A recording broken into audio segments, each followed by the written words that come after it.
Bulu pentil cowoknya pengen gue tarik satu-satu.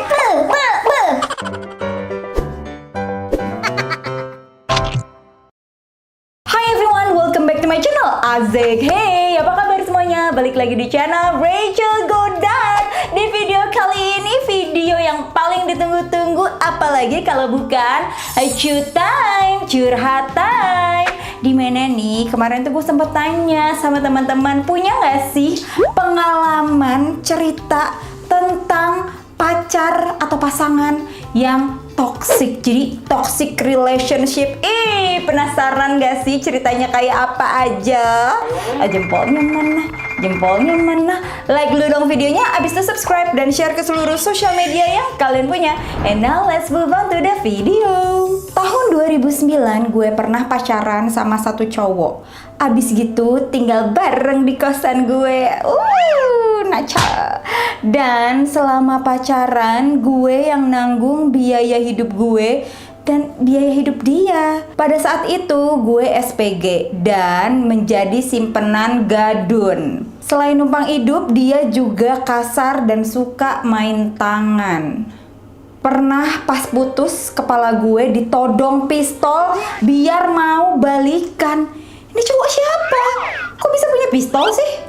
Akhirnya karena udah gak tahan, dari tahun 2012 gue kabur ke Bali dan ngilang dari peredaran. Gue ngumpet di sana karena setiap gue kemanapun, sampai ngampus aja, dia pasti nyusulin. Kagak ada kerjaan, ya begitu. Hobinya ngintil aja mulu. Gue sampai malu ke semua orang di kampus karena pernah ribut di parkiran sampai diseret-seret gitu. Nih ada yang bantuin lo nggak nih waktu diseret-seret? Oh ya kak, kalau lagi ribut kita kayak lagi latihan Muay Thai alias tonjok-tonjokan dan tendang-tendangan. Gara-gara itu gue sempat pernah kayak orang gila. Tiap dengar langkah kaki, suara mobil pasti ketakutan. Aduh, gila sih nih. Baru cerita pertama aja udah menguras emosi. Tapi bener sih ini yang dia udah lakuin, kabur pergi dari cowok-cowok freak. Kayak gini nih udah psikopat banget, udah nodong pistol, mukul, jambak. Pacarku nih udah bener-bener toksik banget. Tapi baru sadar sekarang pas udah nikah sama dia. Nikah karena MBA.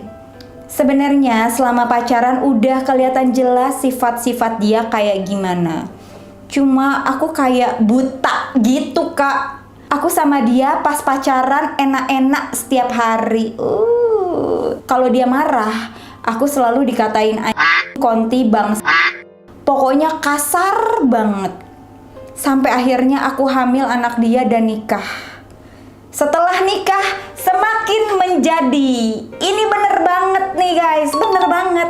Dikiranya akan berubah kan? Enggak, makin parah. Aku selalu kelaparan dijadiin pembantu sama dia. Dan pas anaknya lahir dia bener-bener gak ada tanggung jawabnya. Aku bingung kak harus gimana. Maunya sih pisah, tapi kasihan sama anakku. Aduh sedih banget nih kalau kasusnya udah terlanjur nikah kayak gini, apalagi sampai punya anak ya. Tapi balik lagi nih, dia kan bilang kasihan sama anakku. Tapi emang lo gak kasihan apa sama diri lo sendiri? Yang butuh dikasihanin itu sekarang lu, bukan anak lu. Anak lu masih belum ngerti apa-apa. Ini prinsip ya guys ya. Ini di mana-mana ya. Kalau istri bahagia, ibunya bahagia, dijamin anak-anaknya bahagia. Ini masalahnya lu bahagia nggak menghabiskan waktu sama laki-laki ini? Enggak kan? Ya udah, kalau menurut gue lebih baik pisah. Bahagiain diri lo dulu, love yourself dulu, baru anak lo pasti bisa bahagia. Jadi gini kak, aku sama suami udah jalan 4 tahun menikah. Selama pernikahan jujur aku gak tahu mau lanjut atau enggak. Karena kami sudah punya 1 anak dan masih ada di perut, jadi 2. Tapi jujur capek karena saking sayangnya aku sama suami, aku rela berkorban. Bahkan dia gak kerja pun aku gak bisa marah, malah cariin dia duit. Dan kalau nggak dapet duit tuh kena gebuk, ditendang, ditonjok. Selama pernikahan dia juga udah sering selingkuh berkali-kali. Aku cuma bisa diam dan nangis. Pernah mau labrak, suamiku lebih pilih dia, Kak. Orang-orang suruh aku cerai aja, tapi aku nggak rela karena aku sayang banget sama dia. Gimana ya ngomongnya nih? Gemes banget gue. Namaste. Kalau kayak gini, ini artinya lo yang super duper egois. Lo lebih mementingin cinta lo sama laki-laki ya, dibandingin lo memikirkan anak-anak lo. Lo pikir anak lo nggak stres, nggak gila? Apa kepalanya ngeliatin ibunya ditendang, dipukul, ditonjok? Hah? Kalau lo bertahan cuman karena anak, itu bohong. Itu cuman karena lo egois. Lo hanya memikirkan cinta doang sama laki-laki yang udah ngianatin lo, mukulin lo, bahkan nggak ngasih nafkah. Hai Courage, aku punya pacar. Kita pacaran udah setahun lebih. Dia berstatus duda, tapi ternyata belum pisah sama istrinya. Dan baru tahu akhir-akhir ini. Bingungnya aku nggak mau ngelepas dia. Padahal udah jelas dia nipu aku. Dan parahnya, dia suka maki-maki aku. Kalau dia salah, dia nggak mau minta maaf. Dan aku terus yang selalu ngalah. By the way, kita LDRan Solo Bogor. Sama dia berasa disakiti banget. Tapi anehnya aku malah pengen semakin bertahan sama dia. Menurut Kak Rachel, ini termasuk toxic relationship apa enggak? Jadi gini guys, banyak banget nih yang kemarin nge-DM gue. Dia tuh nggak tahu yang mana yang namanya toxic, yang mana yang bukan toxic. Gini deh, toxic relationship itu ketika lo merasa lo lebih sering menangis, lo lebih sering dihianati, lo merasa lebih miskin karena duit lo dikuras, lo merasa lebih sengsara dibandingin bahagia. Nah, lebih banyakan mana tuh? Lo bisa hitung-hitung, lo tulis boleh kok. Dalam seminggu misalnya hari Senin dia begini. Bahagianya apa? Enak-enak doang. Ini tuh baru 4 atau 3 cerita gitu ya, tapi ini tuh udah bukan toxic relationship lagi, men. Ini udah dating violence, kekerasan dalam berkencan. Apa tanda-tandanya? Suka maki-maki, suka ngatain. Keluar deh tuh kebun binatang bersama kelamin-kelaminnya ya. Nuntut banyak banget, terutama soal ekonomi. Terus lagi nih, yang kadang-kadang nggak sadar, pasangan lo tuh memanipulasi lo, ngintilin kemana lo berada. Kalau dia ngerasa lo terlihat jauh, dia akan nelponin, video call berkali-kali. Sampai akhirnya lo tuh merasa tidak nyaman dengan hubungan ini. Ini yang namanya kekerasan dalam berkencan. Terus ciri-ciri pasangan yang sehat tuh gimana, Kak? Gini deh, yang namanya pasangan itu pasti ada marahnya, ada berantemnya. Tapi lo lihat ketika lo berantem, apakah ada kata-kata kasar yang keluar, makian yang keluar, atau bisa diselesaikan dengan cara baik-baik gitu, dengan ngobrol. Intinya tuh komunikasinya tuh lancar gitu loh, saling mau mendengarkan. Itu sih yang paling benar. Kita lanjut. Ini kejadian pas waktu SMP. Ya gitu deh, pacaran sama kakak kelas. Dia bucin sampai ngelukain tangan di garis-garis pakai besi panas buat nulis inisial nama gue dan tanggal jadian kita. Gila nggak sih tuh? Sampai emaknya kira doi pakai narkoboy. Terus ya udah putus masih aja ngeganggu. Nggak ada malunya. Tapi sekarang bener dia narkoboy. Aku pacaran sama pacarku ini 3 tahun dan selama 3 tahun kayak ATM berjalan buat dia. Ini mental-mental mommy sugar. Dia pernah nganggur dan semua hidup dia aku yang nanggung, mulai dari makan, kosan, bahkan cicilannya. Mommy sugar. Artinya mamah gula. Sampai saat ini semua yang dia minta harus diturutin, dibeliin. Kalau enggak dia marah-marah sampai ngomong kasar dan bisa mukul kayak monster. Dia juga protek banget sama aku, semua akun dia pegang, location, keuangan, bahkan siapapun yang datang ke rumah dia harus tahu. Bahkan yang antar paket dia juga harus tahu. Wow. Rasanya udah gak kuat sama dia, tapi gak bisa lepas. Gini ya, buat lo yang masih pacaran nih, udah sadar kan, udah nonton video gue nih, bahwa lo tuh mengalami toxic relationship atau dating violence. Pisah sekarang lebih baik daripada sampai menikah dengan orang yang kasar. Kagak modal, miskin lagi, kagak ada bagus-bagusnya dalam dalam hidup. Lo bersyukur deh kalau lo masih pacaran, artinya bisa putus segampang itu ya. Dan jangan berpikir bahwa Oh enggak, nanti dia pasti akan berubah suatu hari. Kalau gue akan menikah sama dia, dia pasti akan berubah. nggak bakal berubah. Oh, pasti dia akan berubah kalau gue hamil, melihat anak bayi yang mungil, wajahnya mirip sama dia. Enggak, dia kagak bakal berubah. Dia makin menjadi. Jangan kebanyakan nonton film cinta samudra Anda. Ya Allah, ketahuan deh. Gue suka nonton Samudra Cinta. Pokoknya jangan kebanyakan nonton sinetron Istri kedua, ketiga, keempat, kelima. itu hanya hiburan belaka, itu nggak real. Karena yang realnya dia akan menjadi-jadi. Gue tahu nih dalam hati lo akan bilang, Enggak kok, dia pasti akan berubah. makan tuh. No, nggak bakal berubah. Oke, inget ya, inget lagian ya, kalau dia berubah, terus lo apa gitu hebat banget gitu bisa merubah dia, kagak usah ngabisin waktu. Mendingan lo cari cowok yang jelas lebih baik, because you deserve better, man. Oke, yang kali ini Bulu pentil cowoknya pengen gue tarik satu-satu. Tahu kan kalau cowok tuh di pentilnya suka ada bulu-bulu ya. Nah, pengen gue tarik pakai pinset. parah sih, pas gue nggak dibolehin dandan. Padahal gue cuma pakai lipstick doang, Kak. Bahkan pas nanti nikah, kata dia, nggak usah lah dandan. Gila gak sih? Bilang aja, dia tahu harga makeup artis tuh mahal, dia kagak mau modal tuh. Namaste. Lalu dia sampai ngelarang gue untuk suka sama Korea. K-pop drama tuh dilarang sama dia. Bahkan dia ngancem kalau masih suka Koreaan, dia gak akan mulai buat nabung buat nikah. Sedih gue tuh. Padahal gue gak pernah ngelarang dia buat main game dan ngelakuin apa yang dia suka, asal gak merugikan orang lain.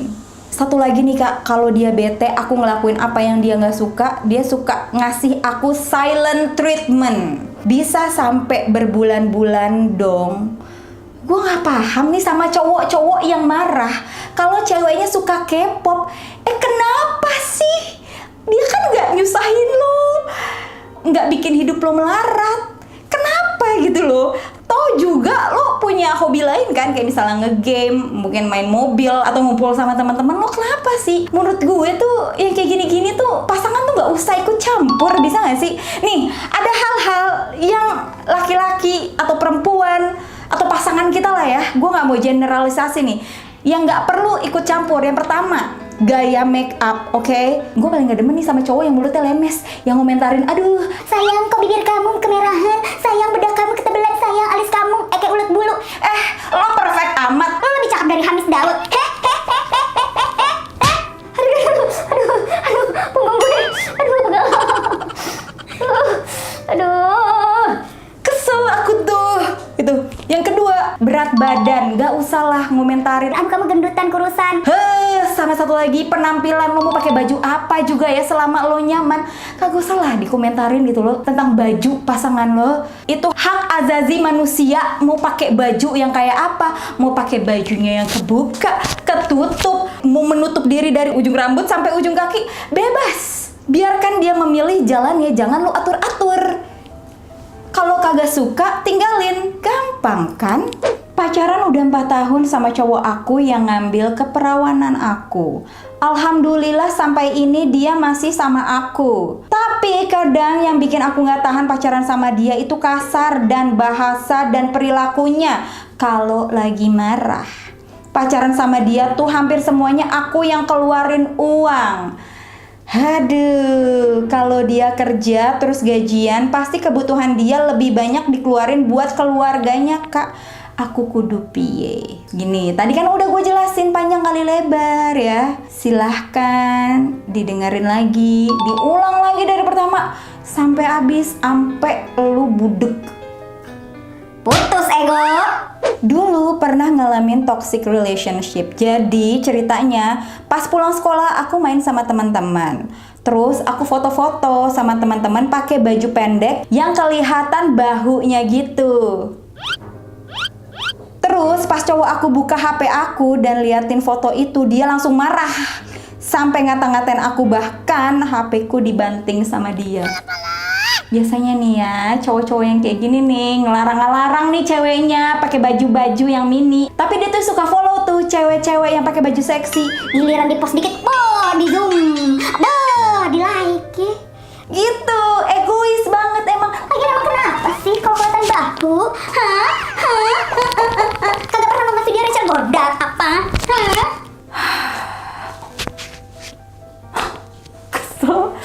Mantan suami gue dulu nyolong uang di ATM 2 juta.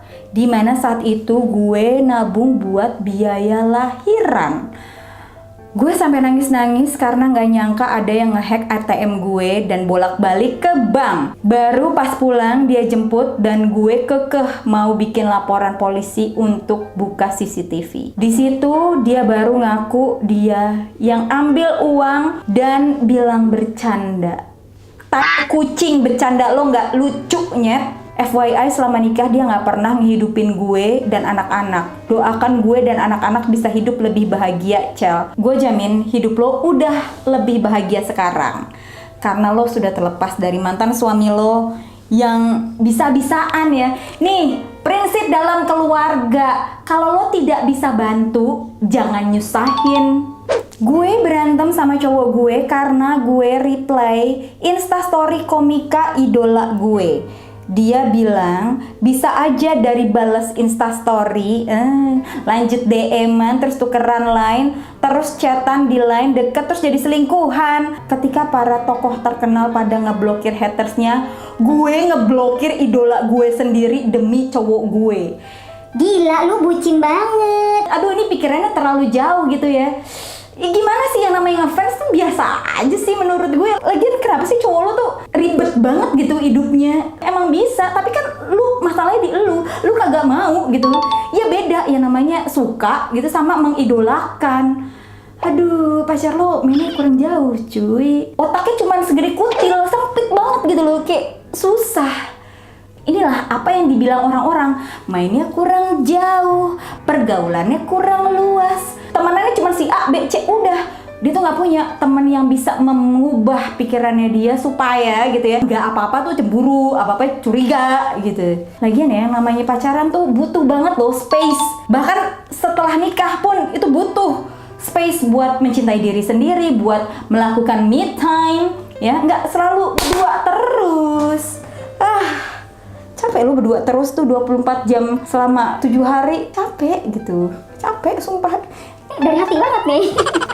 Udah WFH 5 bulan, sayang. Zaman COVID belum ada. Kalau salaman sama siapapun harus lapor. Lo salaman sama guru lo. Jadi lo bikin list gitu ya. Hari ini aku salaman sama guru BK, sama guru olahraga, sama mama, sama papa. Hai Kak Rachel, aku dari Malaysia. Hai, ya ampun aku terharu deh. Jadi ini ada nih orang Malaysia yang nontonin video aku. Coba dong, ada nggak sih di sini? Komen dong di bawah. Aku pernah punya boyfriend yang obses dan jealousnya ya ampun tak masuk akal.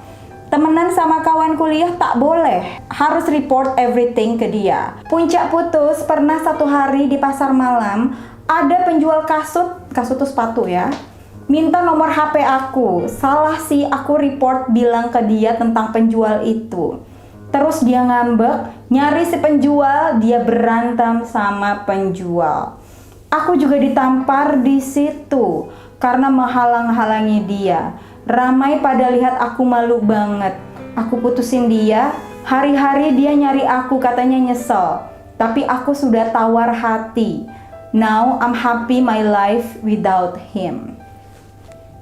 Waktu umur 16 tahun, aku pacaran dengan cowok brengsek banget. Karena kenaifanku, maka hal-hal bodoh pun terjadi. Aku pertama kali melakukan hubungan seksual dengan dia.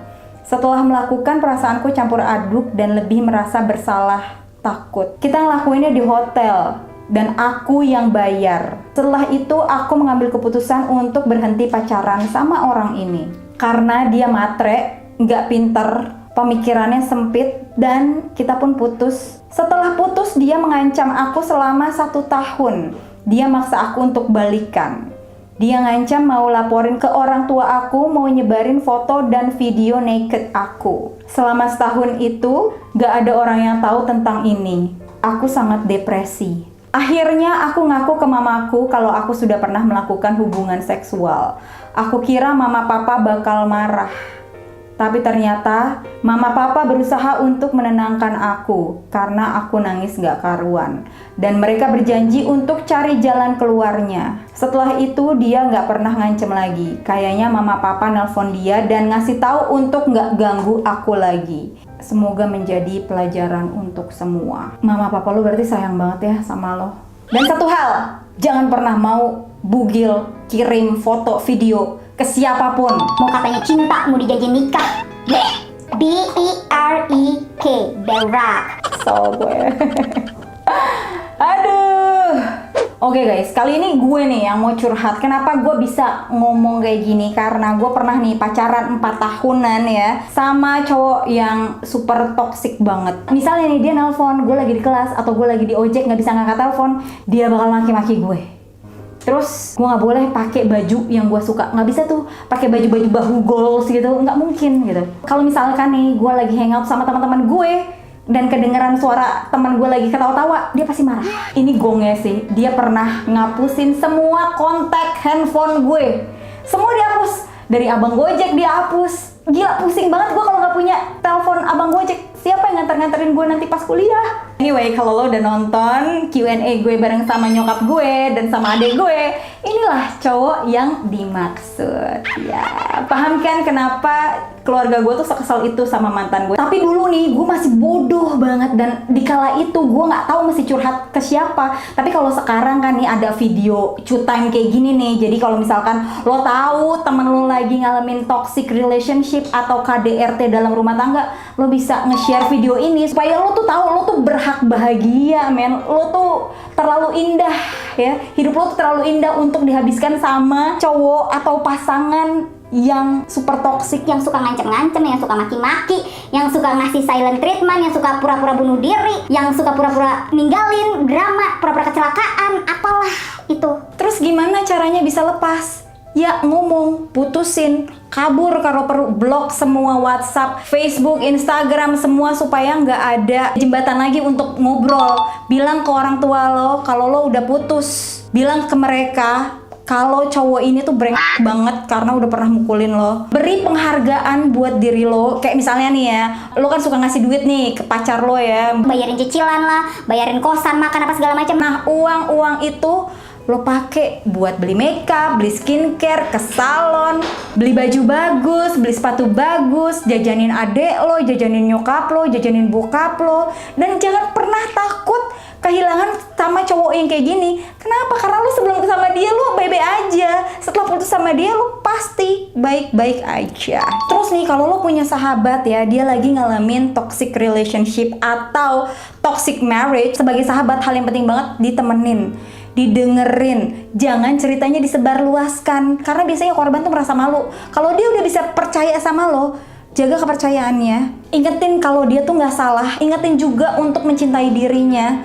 Ingetin bahwa ini tuh nggak akan baik-baik aja. Lo butuh orang yang lebih profesional. Ajak dia ke psikolog misalnya. Minta bantuan keluarganya. Pokoknya temenin dia. Walaupun gue tahu nih, dia bakal cerita terus-terusan aja gitu kayak gini terus, tapi tetep aja gitu kan bareng-bareng gitu, tetep aja harus ditemenin. Dan buat lo nih yang lagi ngalamin kekerasan dalam rumah tangga dan lo nggak tahu gimana caranya minta tolong karena sekarang lagi WFH, suami atau istri lo ada di rumah, lo nggak tahu gimana cara ngomongnya, ini ada tanda yang bisa lo lakuin. Misalnya lo lagi video call, lo bisa menggunakan tanda ini sebagai pertolongan. Oke guys, sekian dulu Cutain kali ini. Semoga teman-teman suka. Nanti kira-kira kita ngebahas apa lagi. Kalau teman-teman mau ikutan Cutain, jangan lupa untuk follow Instagram gue dan aktifin notifikasinya. Karena setiap weekend gue akan buka tema Cutain. Kalau teman-teman belum subscribe channel ini, ayo subscribe sekarang juga. Karena ada 2 video baru setiap hari Senin, Kamis, dan kadang-kadang ada di hari Sabtu. Follow juga akun Spotify gue karena setiap hari Jumat ada podcast terbaru. Once again, thank you so much for watching. I'll see you on my next video. Stay kece. Bye-bye.